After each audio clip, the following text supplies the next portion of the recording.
Hey gang, so by now we should be relatively comfortable moving around in a framework where we're doing anti-spins. That is, this type of movement in which the staff is rotating in the opposite direction that our hand is, right? And the anti-spin flower we've been most often playing with is what we would refer to as being a four-petal. That is, there are 4 points when a part of the staff is pointed directly away from you. Right here, it's my thumb end.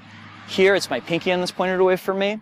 Here, again, it's my thumb end, and down at the bottom here, it's my pinky end pointing away from me, or at least my body center again, right? Now, 4 petals are really, really awesome, but they also give us a way of figuring out how to add additional petals. Specifically, a really, really easy way of doing 8 petals. You might have noticed that the pattern here is that we're switching up which end of the staff is pointed away from us at any given moment.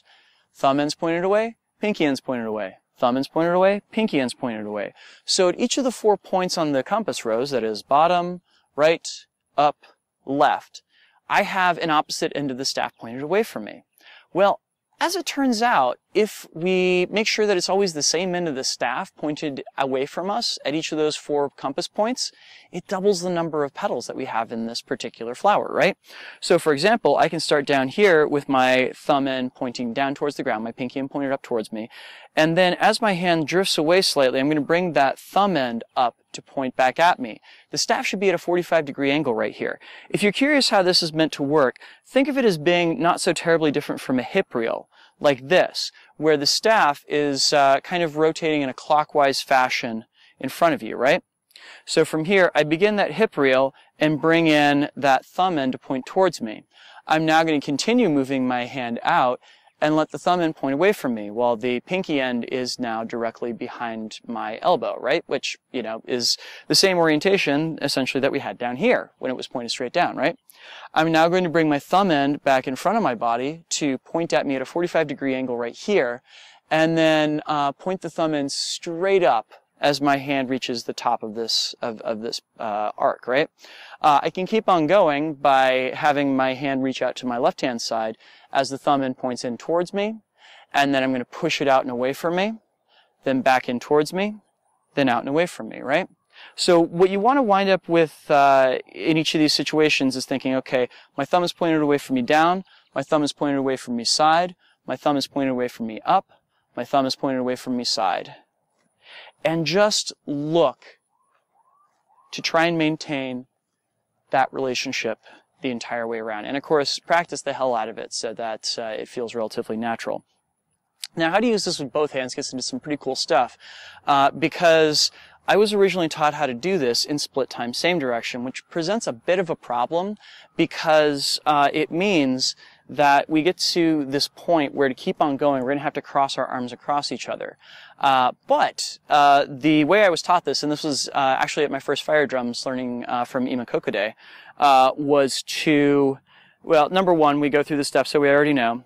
Thumbs in, 45, thumbs out straight, thumbs in, 45, thumbs out straight. And from here, we're actually going to rotate both of the staves around so that the thumb ends point inward. And then we're going to let the pinky end of the right-hand staff go up, the pinky end of the left-hand staff go down, and bring them around to have the thumb ends pointed in towards each other in the center here. We then rotate them again to bring the pinky end towards each other and do the whole thing again.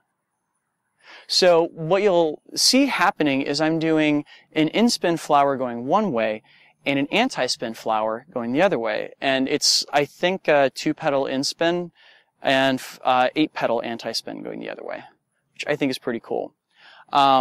This actually was a little bit of a trick for me to learn at first, so I'll give you guys a little bit of slow-mo footage for you to work on and everything. The keys here are really to think about changing that relationship from it being, you know, thumb ends out as you go around to then thumb ends in as you go around in spin, pinky ends in, or I'm sorry, thumb ends out to bring it anti-spin, thumb ends in to bring it around in spin, yeah? And as with all things, this takes a little bit of practice, but looks really, really cool.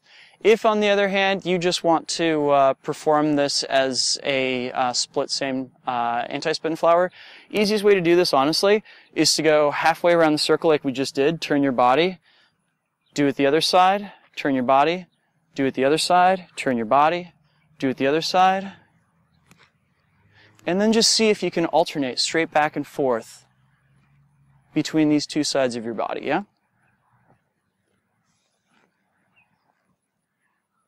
And it just creates a lot of cool moments where the staves are kind of parallel with each other. And there's a lot of movement going on.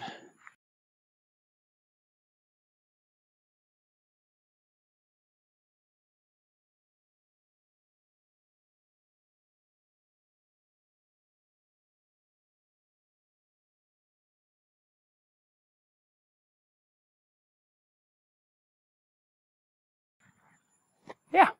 So this was one of my first kind of thresholds to cross as a double staff spinner, so I hope you guys enjoy the challenge too.